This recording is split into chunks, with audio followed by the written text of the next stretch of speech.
Hey, what's up, everyone? Morey here, and today we're going to be taking a look at how Olympic athletes develop their speed, develop their power, and maintain health, and potentially, more importantly, maintain health. We're going to be looking at some of the best athletes of all time when it comes to how they develop their speed, such as Shelly Ann Fraser-Pryce, Elaine Thompson, Yohan Blake, Usain Bolt, Bingtian, Marcell Jacobs. All these people, I think, do some very unique things in their training to make sure that they're able to pinpoint certain things that they want to be able to focus. Is obvious that what they're trying to do within the training and developing their speed, but also what are they doing to be able to maintain the longevity. We're going to hop right into it. I started off really wanting to look more at Shelly Ann Fraser-Pryce. What does she do in her training? But a lot of it ended up just being very drill based. And I wanted to be able to get into some power things as well and some strength things. So I just thought combining it all would be great. So we'll start off. We'll first look at Shelly Ann and what she does, where she's putting a big focus on a lot of the drills. Right. So when we see her, she warms up, she gets the knees going to kind of get warmed up.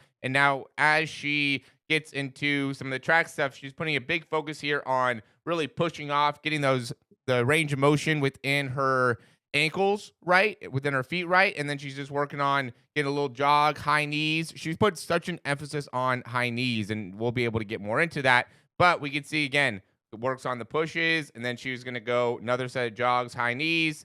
And then here we can see triceps. We see Justin Gatlin do stuff like this as well. This is also more warming up her low back to make it so she gets better range. And we can see if she does a couple different things. Superman's with the hands crossed, really working on loosening her lower back. I think this is a great thing to do. Also, again, lower back, making sure she get better range of motion. Now hamstrings, making sure she gets good range through the hamstrings. Again, lower back rotation. And the reason I wanted to do this was to be able to make it so you guys could see how much time they put into the warm-up. The warm-up ends up being a big part of the workout, because a lot of times I'll be working with athletes. Again, this is what I think separates Olympians. That's why this is the big key thing here is, what do the Olympic athletes do? They put such a big focus on what are they doing within the warm-up to make it so then they can be properly prepared. People that don't really perform at a high level don't really care about the warm-up because it doesn't really matter. They're not pushing themselves to that high degree. When you watch to see what Olympic athletes do or the high-level athletes do, they all put a big focus on the warm-ups, the drills. They're very focused during this. Again, another hamstring. She was just stretching out her calves. So just for you guys to be able to see all the things she's doing to get warmed up. So this is 10-15 minute video. They obviously edited a lot of it here. Again, lower back, right? A lot of hamstring stretch. Now she's going through and rolling out her hamstrings. A lot of marching. Okay, again, big focus on the drills. Another set of marches. And we'll look at what she does in an actual track meet as well. She does this a lot. A skip. Really working on getting those knees up. And it's crazy that she does so much high knees, because when you watch her actually run, she actually doesn't get very good height on the front side, right? Her front side mechanic is definitely an area that she can work on, but in her drill, she does so much of it. And then she goes into some block starts, a lot of marches, a lot of high knees, a skip. And then she runs a little bit. And then she goes back to warming up, do some stretches, lower back. Right back into marches. Right? So point being, so much emphasis on the warm-up, making sure she's getting high knees, and then she goes and runs 10-8. We can see that she's not great with her front side. She's not bad with the front side. But this is what makes it so. She is 38 years old and still one of the best in the world. Last time, we're looking at what she's doing. I like this exercise, by the way. 2-step, A skip, right? This isn't 1-step, 2-step, right into high knees. I think that's a good one. Really high vertical jump, moving tuck jump is really what that is. Now we're looking at some of the plyos that they're doing. Lands both feet right into a broad jump. This is Elaine Thompson, single leg, high knee. Look at how high she's focusing on getting those knees up as she's doing those single leg broad jumps. Brianna Williams, max height vertical jump. A lot of people do this, right? Look at the height that she's going up to. She's going to above her waist, vertical jump. So if you're an athlete, you can't do this, something to consider. Bingtian. Also, same type of thing. Marcell Jacobs, right? Chest height probably. All the way up. Very explosive. Marcell Jacobs. One right after the other. I love those types of exercises. This is Yohan Blake. Yohan Blake does this a lot where he kind of has like a long set of exercises that he's doing. It's a little bit unique in how he approaches it, but 2 feet to start, and then he does 3 single leg jumps back into 2 feet, and then he goes to the other foot, single leg jumps. This is Bingtian, working on power production, jumping all the way up. And the reason I wanted to show this to you guys is these are exercises that I hope you will be able to implement into what you're doing. There's not going to be a lot of squats. There's not going to be a lot of deadlifts. There are some hang cleans, but a lot of it's going to be power focused. A lot of it's going to be speed focused. Land, very quick foot contact. Look at that range there. Okay. You could spend more time working on this type of stuff, developing your power, and it'll have a far better carryover to your speed. This is, again, Yohan Blake. Squat. That's really good for the knees. And then broad jump. And then he goes into pushing a sled. That's kind of an interesting one. I don't think you need to do all that. I like this type of stuff, though. We saw Bingtian do this as well. Really putting a focus on hip flexor strength. We got to work on our hip flexor strength. Get a band. You could easily get one online. You can get one from the description down below. I have a lot of good things that you can get there.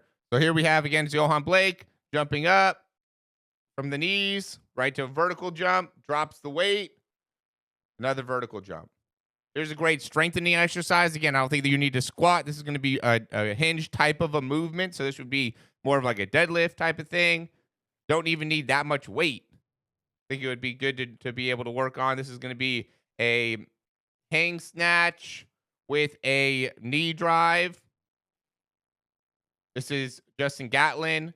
I love the walking lunges. And what I realized what a lot of these guys do with the walking lunges is they put an emphasis on the height of the heel, right? So as they're landing, now they're going and stepping all the way up. Look at how he lifts that heel all the way up. I'll see people do this, and the natural way to do it is to kind of keep that foot low, but he's driving that knee up and then reaching out. This is another good one. Emphasis on foot strike and then driving up. You don't need to have the band resistance here. You can.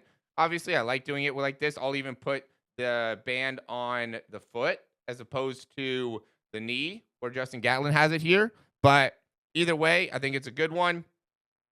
We have Yohan Blake doing the same thing. Emphasis on driving the knee down, getting that other leg all the way up. Has some weights, has some band resistance on that. I was going to put this with Shelly Ann. You saw how she was doing like the quick push-ups. We could see same thing here with Justin Gatlin. Quick push-ups, working the triceps. Then we got hang cleans. A lot of these guys, this is actually a power clean.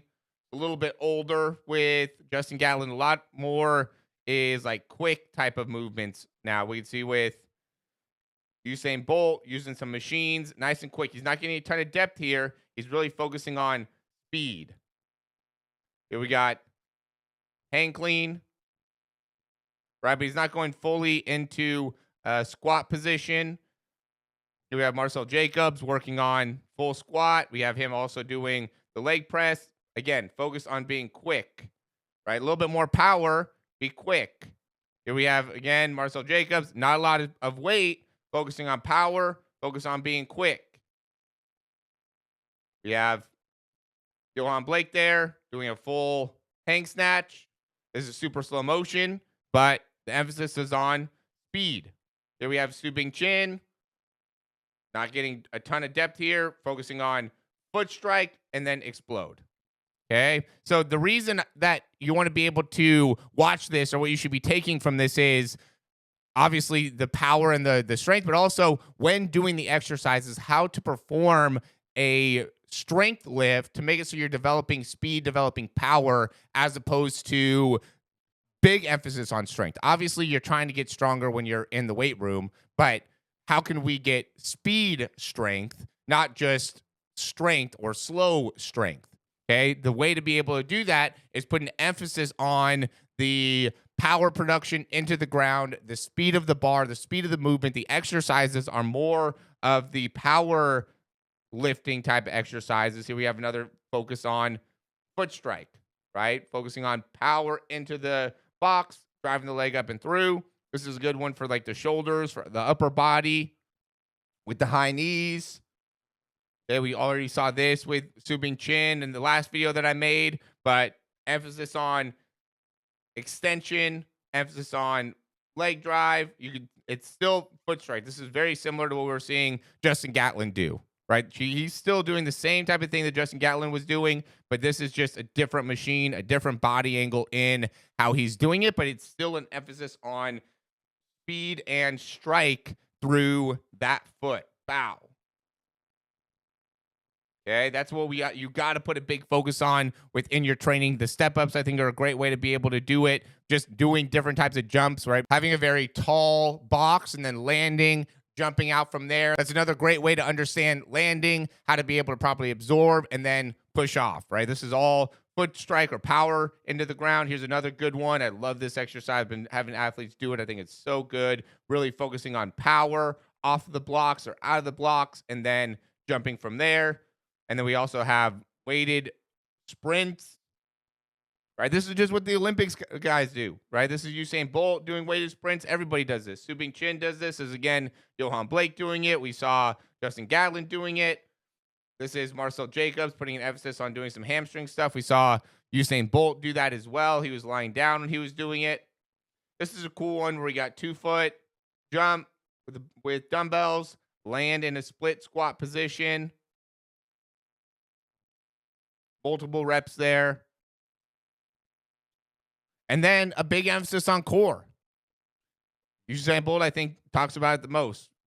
All about core, right? Working the range of motion. Here he's working a little bit on his range of motion through the ankles, getting good range through his spine, right? By lifting up like that. That's putting a lot of difficulty through there, as well as an emphasis on building up range of motion through the ankles.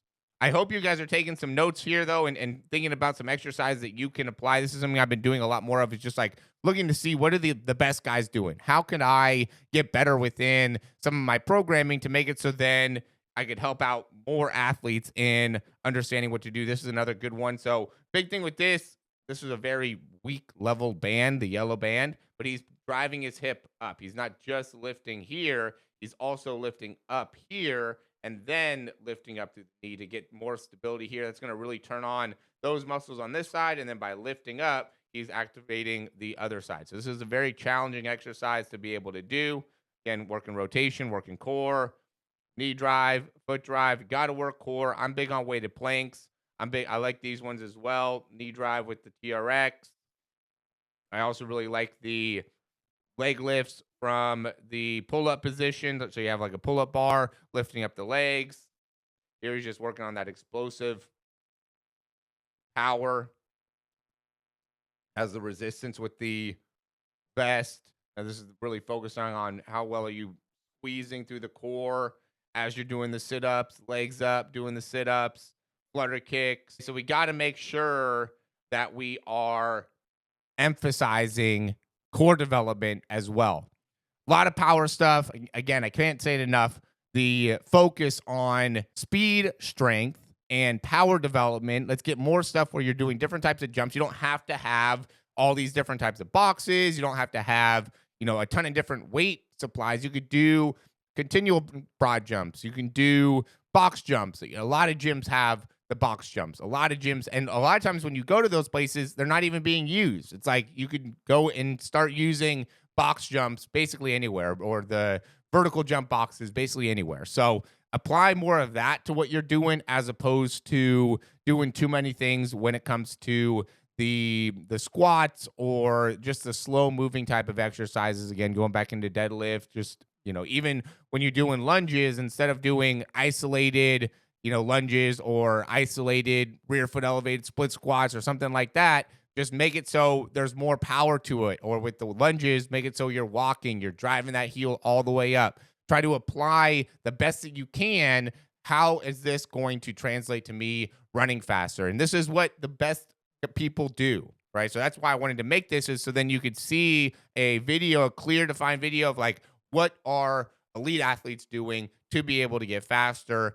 And I think the warm up, the first half of the video, is really important to understand the warm up and what you want to do there, but then also getting a good understanding of what some of the power development stuff, and then also some of the strength stuff. And I think this makes it so then you can work out a lot longer, right? Because what you see with like Shelly Ann, she'll warm up for what I'm assuming she was at the track for an hour and a half, maybe 2 hours, and probably spends 40 to 45 minutes warming up, doing all the drills, doing all the exercises, just really repeats all that. And so if you're spending 10, 15 minutes on the warm up, you probably are spending too little time. You should really be spending at least 30 minutes drilling, warming up, getting your muscles right, and then going into a full workout. Start to add some plyos into it as well, and then get into your sprinting when you're at the track. And then when you're at the weight room, same type of thing. Warm up for a good amount of time. Work on the drills, work on the exercises, do some wall drills, do some things that are going to translate specifically to your sprinting, and then do some high power type exercises, high strength type exercises. But the workout should be probably an hour and a half, right? To make it so then you're able to really get specific into the power development, but also spend plenty of time resting and recovering. So if you are spending 50 minutes and you're just going hard the whole time, then what ends up happening is you don't have that ability to recover, and therefore continual explosive action, right? Give yourself a little bit of time to recover, so then, and not make it so much of an aerobic workout, but keep it in that anaerobic base. And the way to do that is to give yourself some rest, that like 2 to 5 minute rest between some of those exercises, especially if they are very, very high output type of exercises, multiple jumps over multiple hurdles, or really explosive squat jumps or things like that. That's going to be very taxing on your body. Take 2 minutes, take 4 minutes, take 5 minutes to rest and recover, and then do another set. But make it so that next set you're very explosive. There's a lot of power behind it. You're very focused with it. And then that's a great way to be able to train to really develop speed over the next 4 or 5 months. I know a lot of you guys are getting in track season right now. You want to figure out, how can I develop more speed? How can I develop more strength? This is the way to be able to do it and continue to stay healthy and have great longevity. That's why I chose these people, is because really all of them have had a lot of longevity. You could maybe make an argument that Marcell Jacobs hasn't, but to me, I think he has. He went from long jumper to Olympic gold medal champion. So he's went through a lot of time developing his speed and really had to work on himself to improve his speed. He wasn't a naturally gauge sprinter, but Bingtian, Usain Bolt, Yohan Blake, Shelly Ann Fraser-Pryce, we had a little bit of Elaine Thompson. Those people have been great for a long time. Justin Gatlin, he was great for 20 years. This is how they train to be able to have great longevity. I hope you guys liked the video. If you did, like, subscribe. We have a ton of great videos just like this. And thanks for watching. We'll talk to you soon.